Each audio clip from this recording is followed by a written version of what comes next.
Amanecía en San Miguel el Alto.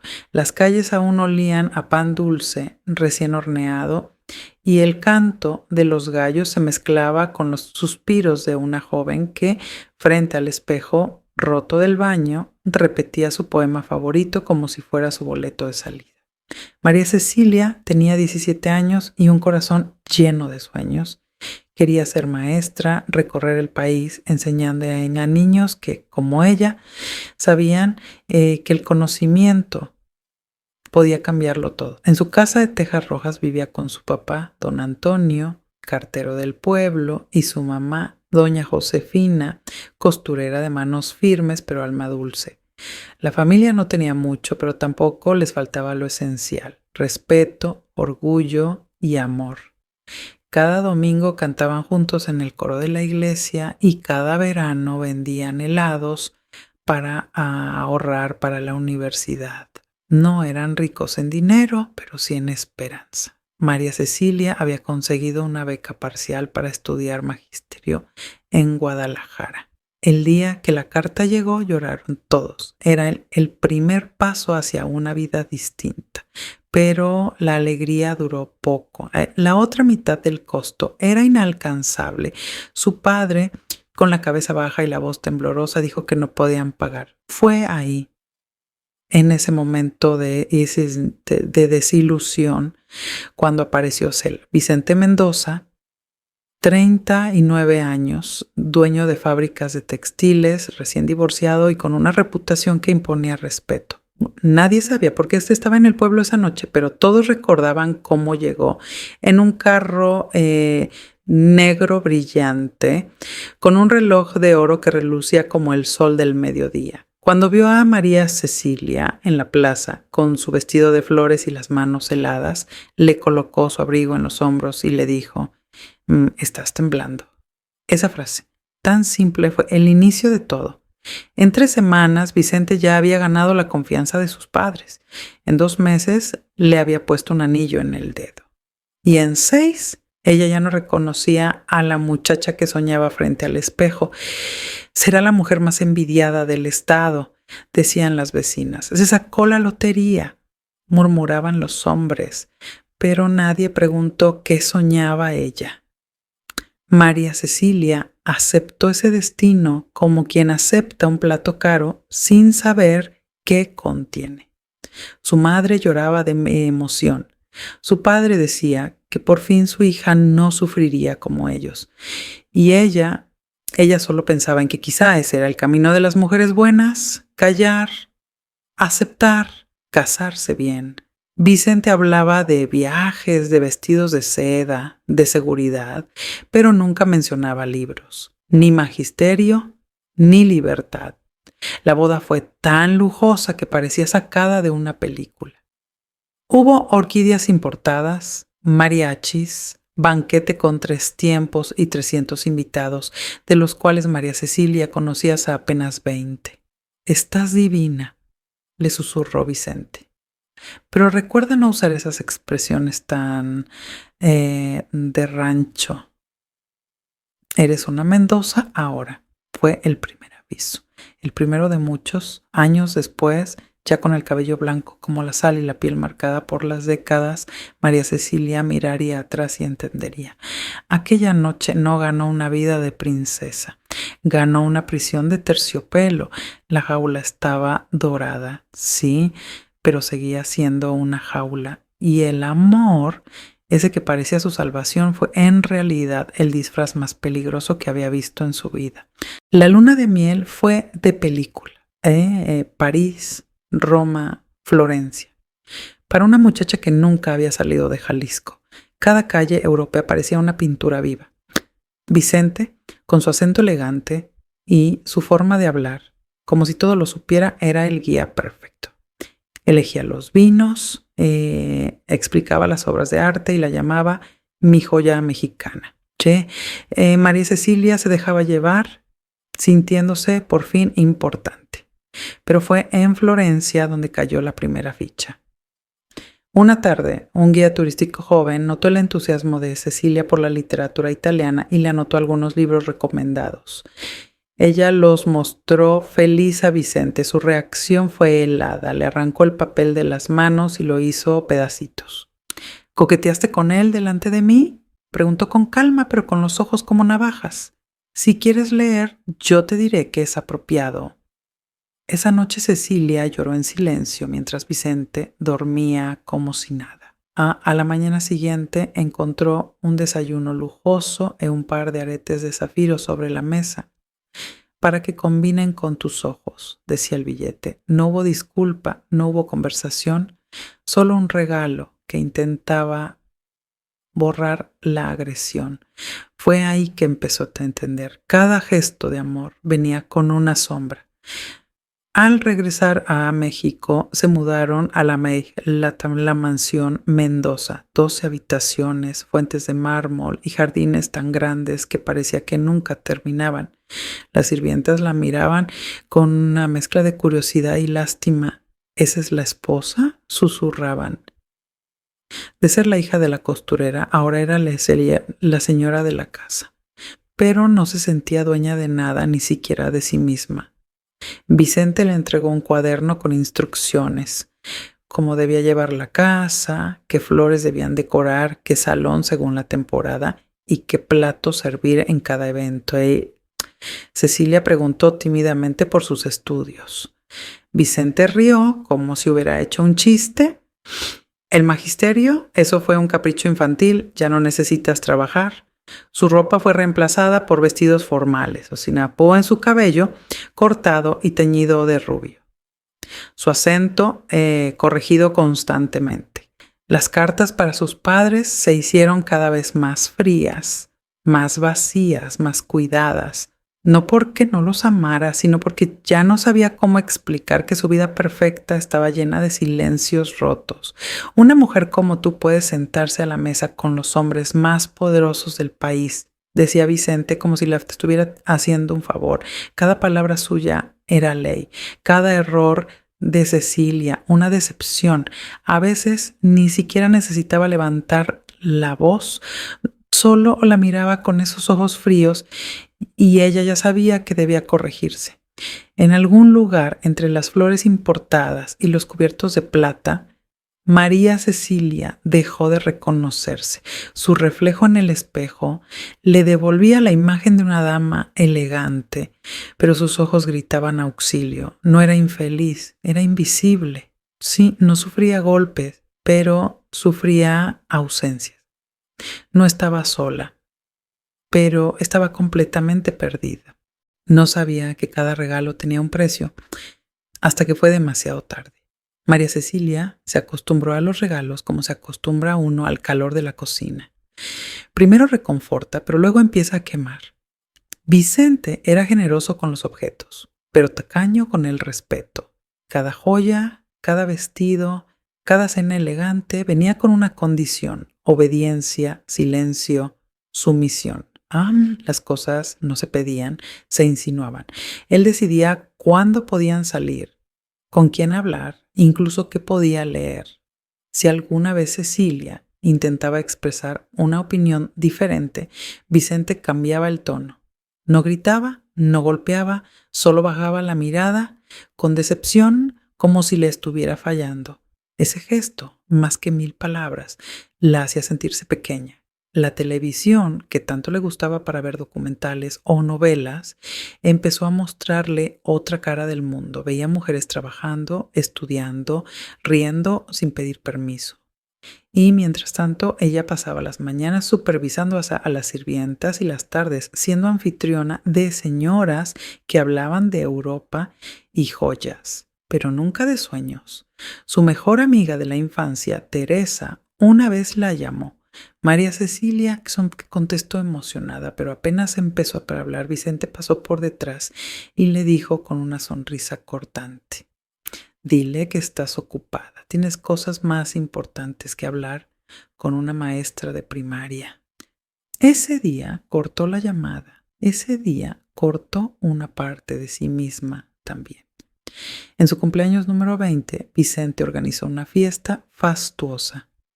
Había mariachis, luces, una fuente de chocolate y una fila interminable de personas que la felicitaban sin conocerla, ¿sí? Sus padres estaban en una mesa apartada, como si fueran empleados, no familia. Cuando intentó bailar con su papá, Vicente la tomó del brazo y susurró: «Eso no es propio de una señora Mendoza». Esa noche, cuando sopló las velas, pidió un deseo: volver a ser ella. Pero incluso eso parecía un lujo inalcanzable. Vicente le había robado su historia y había reescrito una versión en la que ella era una muñeca de porcelana, bonita, elegante y vacía. Era como vivir en una telenovela, pero sin guión propio. El amor no debería hacerte sentir menos, recordaba las palabras de su madre. Debería hacerte sentir más tú misma que nunca. Pero Cecilia ya no se sentía ni siquiera una sombra de quien fue. Un día encontró su viejo diario escondido entre libros viejos en el desván. Estaba cubierto de polvo, pero intacto. Lo abrió con manos temblorosas y comenzó a leer sueños, versos, ideas. Su yo del pasado hablándole al oído. Vicente lo quemaría días después, llamándolo una fantasía peligrosa. Y fue ahí donde nació algo nuevo. Entre las cenizas de sus letras quemadas renació una chispa. No una rebeldía abierta, aún no, pero sí una conciencia. La conciencia de que lo que ella vivía no era amor, era control disfrazado, manipulación con etiqueta francesa. Y esa chispa, aunque pequeña, no se apagaría nunca más. Cuando el silencio se convierte en tu única respuesta, sabes que algo dentro de ti está gritando para salir.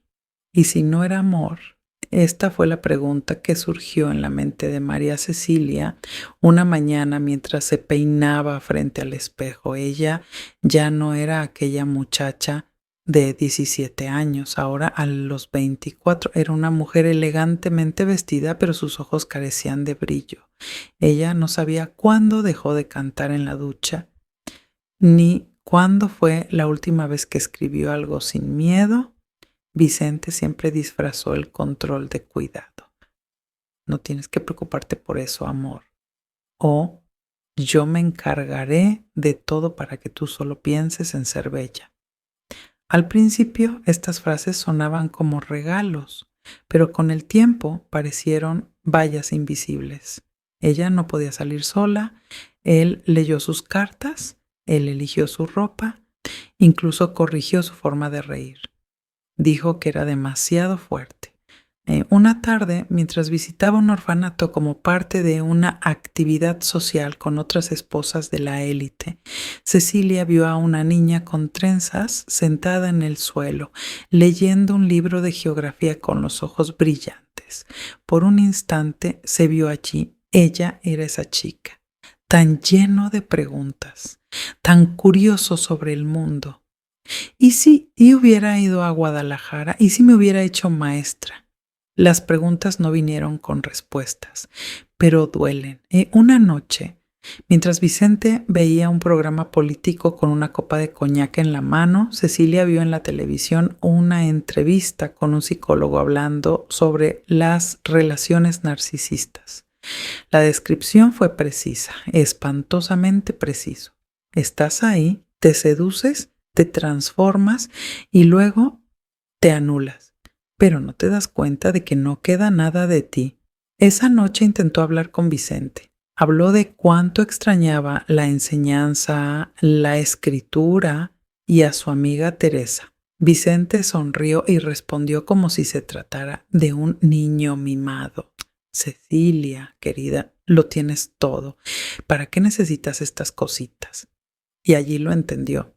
Para él sus sueños eran pequeños, pero para ella eran todo. Al día siguiente empezó algo pequeño. Él escribió en secreto solo una página, una carta para ella misma. Dios mío, todavía estamos aquí. Escondió el papel dentro de un viejo libro de recetas que Vicente nunca abriría. Fue un gesto tonto, quizás, pero era de ella, y eso ya era mucho. Días después se negó a asistir a una cena importante. Dijo que estaba enfermo, pero no lo estaba, solo quería estar solo. Encendió la radio, bailó descalza en su habitación una canción de su adolescencia y se rió para sí misma, por primera vez en años, y no se disculpó por ello. Y fue allí, en esa risa tímida, que algo cambió. El amor, comprendió, no debería ser un marco lujoso alrededor de una prisión. El amor verdadero es el que te permite crecer. ¿Quién aplaude cuando vuelas? ¿Quién nunca te pide que dejes de ser quien eres? Durante años, María Cecilia había vivido en silencio, silencio en la mesa, silencio en las conversaciones, silencio en su propia mente. Pero desde aquel día que se atrevió a escribir una carta en a sí misma, algo se rompió. No un grito, no un portazo, algo mucho más peligroso para los hombres como Vicente, ¿no? La duda. Empezó a leer en secreto. Recuperó un viejo libro de poesía escondido detrás de unas vajillas. Cada noche, con una linterna y el corazón latiendo como tambor, leía palabras que la hacían recordar quién fue. Sus manos temblaban, pero sus ojos brillaban. Esto es mío, pensaba, nadie puede quitármelo. Una tarde, desobedeció por primera vez. Marcó el número de Teresa, su amiga de la infancia. La línea sonó y sonó. Y cuando estaba a punto de colgar, escuchó su voz. Cecilia. Ambas lloraron. No necesitaban explicar nada. El silencio de tantos años ya lo decía todo. No estás sola, Ceci, le dijo Teresa. Cuando decidas salir, yo voy a estar ahí. Desde entonces todo cambió. Las paredes de la mansión ya no parecían tan sólidas. El comedor elegante ya no le daba orgullo, sino náuseas. Escuchaba los discursos de Vicente como si fueran los de un actor, repitiendo un guión viejo, y en lugar de temerle, empezó a verlo con lástima. Tú me necesitas débil para sentirte fuerte. Cecilia comenzó a planear. No tenía prisa. Sabía que cualquier movimiento abrupto sería castigado con frialdad y humillación, pero su mente trabajaba en silencio. Guardaba dinero en pequeñas cantidades, recordaba rutas, contactos, miradas aliadas entre las sirvientas. No era una fuga, era una reconquista. En una gala de beneficencia, Vicente la presentó como siempre. Mi esposa, una joya que tuve el honor de pulir. Por primera vez, Cecilia le sostuvo la mirada y sonrió con calma. ¿Sabes qué pasa cuando pules demasiado una joya? Que la desgastas hasta desaparecerla. Vicente rió frente a todos, pero sus ojos supieron que ella estaba cambiando. 2 semanas después se fue, sin drama, sin ruido, con una sola maleta, unos libros y una foto de sus padres jóvenes. Tomó un autobús hacia Guadalajara, donde Teresa la esperaba. Al llegar, respiró hondo. Por primera vez en años, el aire no olía a flores cortadas, olía a futuro. Me tomó casi una vida entender que merecía más que una casa bonita y joyas caras. Escribiría años después. Merecía respeto, libertad y sobre todo merecía seguir soñando. Guadalajara amanecía tibia, como si el sol supiera que ese día sería especial. María Cecilia se despertó en el sofá de Teresa con la espalda un poco adolorida, pero el alma ligera, porque por primera vez en años no tenía que pensar en qué se pondría para complacer a alguien.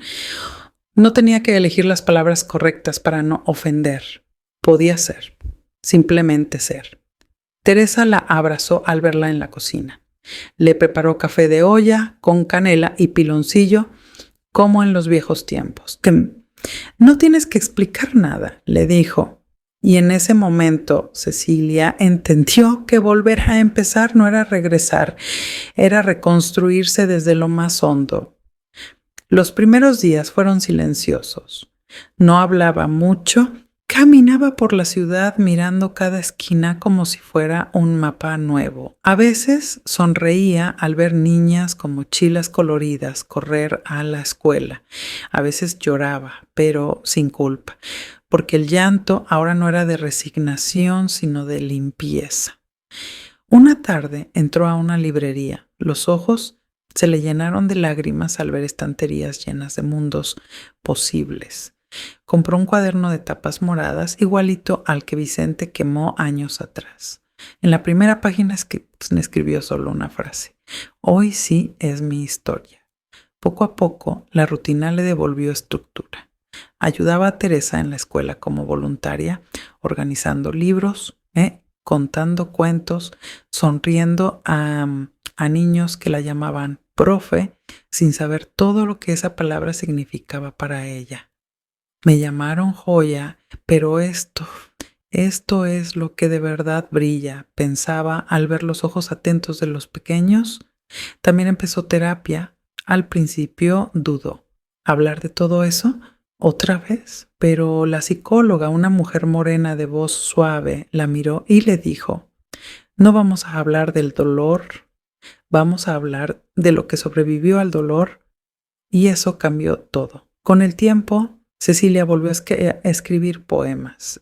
Salías a caminar sin mirar el reloj, cocinaba pan como su madre lo hacía y a veces se reía sola al recordar frases no de su papá, y en uno de esos días comunes, mientras miraba por la ventana, se dijo a sí misma: no me rescates, me resembré.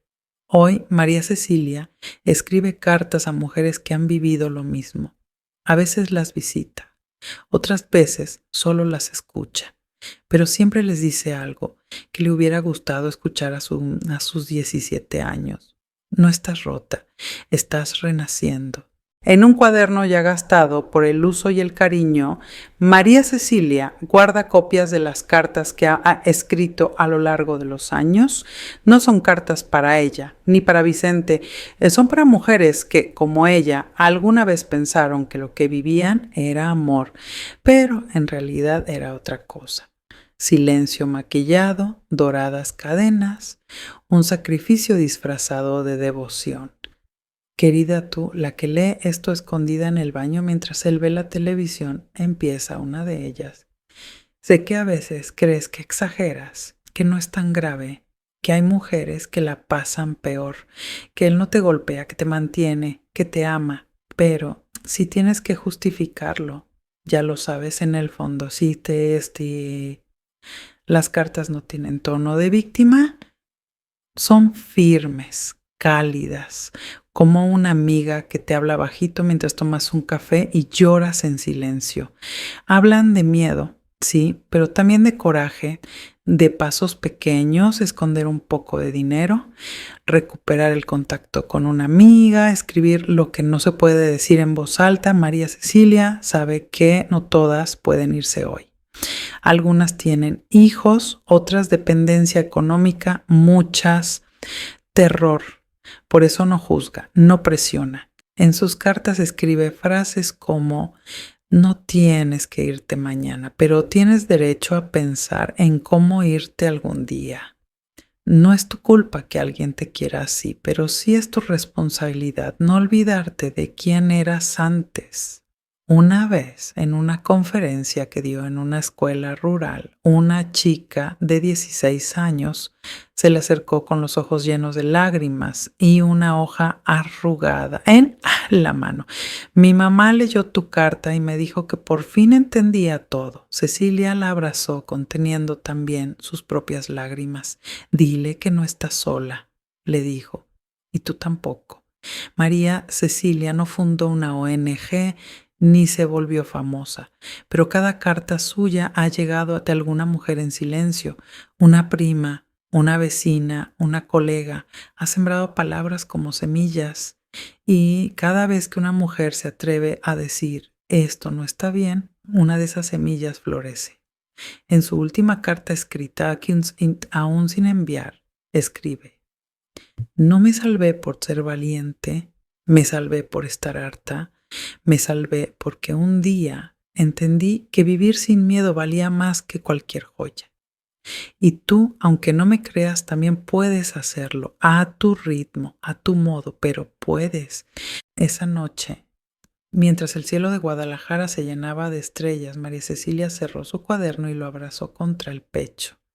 No tenía idea de cuántas mujeres habían leído sus palabras, pero sí sabía algo. En cada mujer que resiste vive un pedazo de ella. Habían pasado 3 años desde que María Cecilia salió por última vez de la mansión Mendoza. 3 años sin cenas de gala, sin joyas impuestas, sin máscaras. 3 años de reconstrucción, de silencios sanos, de días simples que sabían a paz. Y un día, sin esperarlo, la vida le presentó algo nuevo. No un romance de película, sino algo más raro, más precioso, una ternura real. Fue en un taller de escritura para mujeres mayores que conoció a Esteban, profesor jubilado, lector voraz, viudo de sonrisa tranquila. Tenía las manos grandes y ásperas y la costumbre de mirar a las personas a los ojos cuando hablaban. No intentó impresionarla, no la rodeó de promesas, solo la escuchó. La primera vez que hablaron fue sobre un poema. Y Cecilia comentó una frase que le recordó a su infancia. Esteban asintió y dijo: a veces lo más sabio es volver a ser niños. Y eso fue todo. Ningún elogio vacío, ningún intento de conquista, solo complicidad, respeto, espacio. Pasaron semanas compartiendo libros, café y caminatas sin rumbo. Esteban nunca preguntó por su pasado, solo se interesaba por su presente. Y cuando ella un día le contó fragmentos de su historia, él solo dijo: gracias por confiar en mí. Sin pena, sin lástima, sin juicio, solo presencia. Cecilia comenzó a notar cosas que antes no sabía que eran importantes. Esteban la dejaba elegir el lugar para comer, nunca interrumpía cuando ella hablaba, le regalaba libros usados con notas en los márgenes, no joyas. Le decía que admiraba su forma de pensar, no su forma de vestir. Una noche, mientras cocinaban juntos una sopa de lentejas, la receta de su madre, Esteban la miró y le dijo con una sonrisa tímida: me gustas porque no necesitas que nadie te salve y aún así me dejas caminar a tu lado. Cecilia no respondió, solo lo abrazó, porque entendió que justamente eso era amor. Ya no buscaba a alguien que la completara, estaba completa. Pero poder compartir esa completud sin miedo, sin presión, eso era un milagro cotidiano. No era un cuento de hadas, no había castillos, pero había tardes de lectura en silencio, manos entrelazadas en el parque y conversaciones que no necesitaban filtros.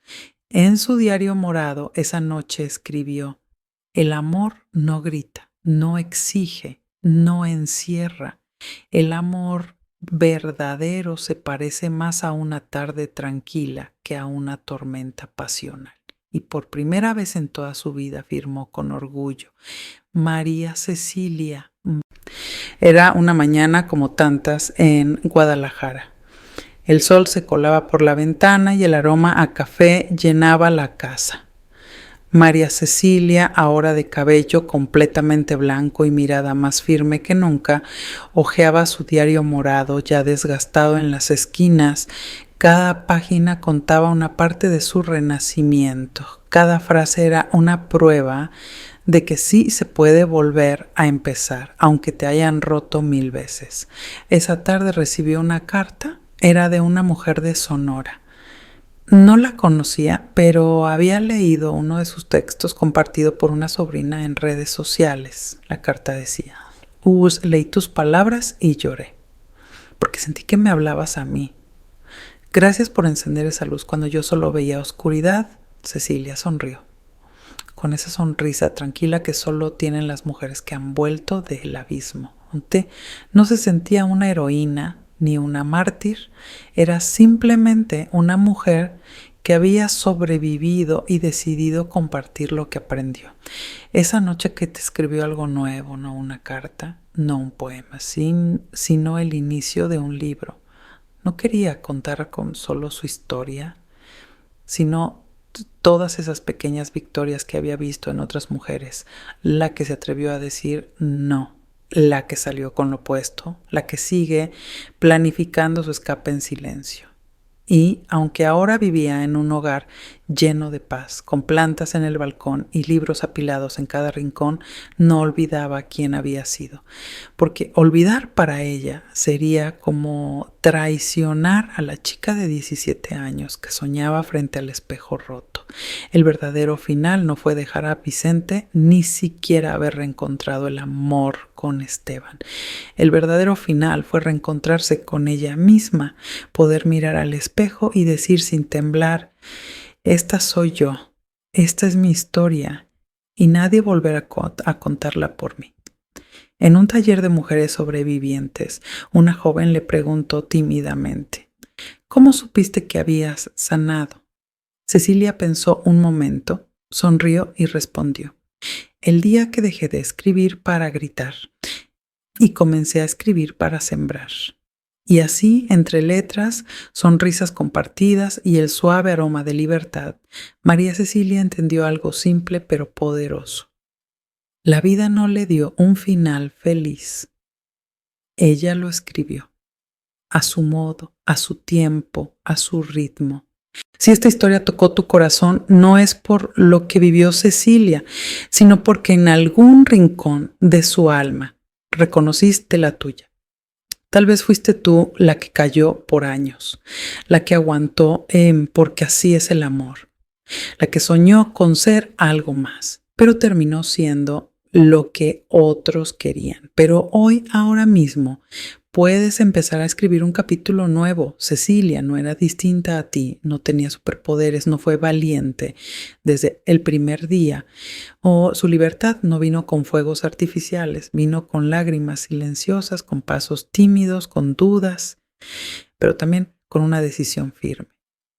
Esto no puede ser todo. Y es que sanar no siempre es bonito, no siempre es rápido. A veces implica aceptar que perdiste años, que amaste a quien no te amó, que te olvidaste de ti, pero cuando empiezas a recordar quién eras, cuando vuelves a escribir tu nombre con orgullo, ahí empieza todo. No necesitas correr, no necesitas tener un plan perfecto, solo necesitas una semilla, una pregunta. ¿Qué pasaría si merezco algo mejor? Una conversación honesta, un no dicho a tiempo, un cuaderno nuevo, un paso fuera de casa, un mensaje a una amiga que no ves hace años, pequeños actos que juntos son revoluciones. María Cecilia hoy ya no está en conferencias ni en redes. Vive tranquila en una casita con flores en el jardín y una estantería que parece no tener fin, pero sus palabras siguen volando en forma de cartas, historias, poemas, porque entendió que su historia no era solo suya, era una semilla para todas. Y si estás leyendo esto, o escuchándolo, o sintiéndolo, es porque tú también estás lista, no para escapar, sino para recordar, para reconstruirte, para reconocerte, ¿sí? Y cuando llegue ese día, escríbelo, cuéntalo, grita si hace falta. Porque como decía Cecilia, cuando una mujer se encuentra a sí misma, no hay poder en el mundo que la vuelva a encerrar. Gracias, Cecilia, por existir, por hablar, por escribir, y gracias a ti que estás leyendo, por estar aquí, porque incluso en silencio tu historia importa. Y aún estás a tiempo de escribir el mejor capítulo de tu vida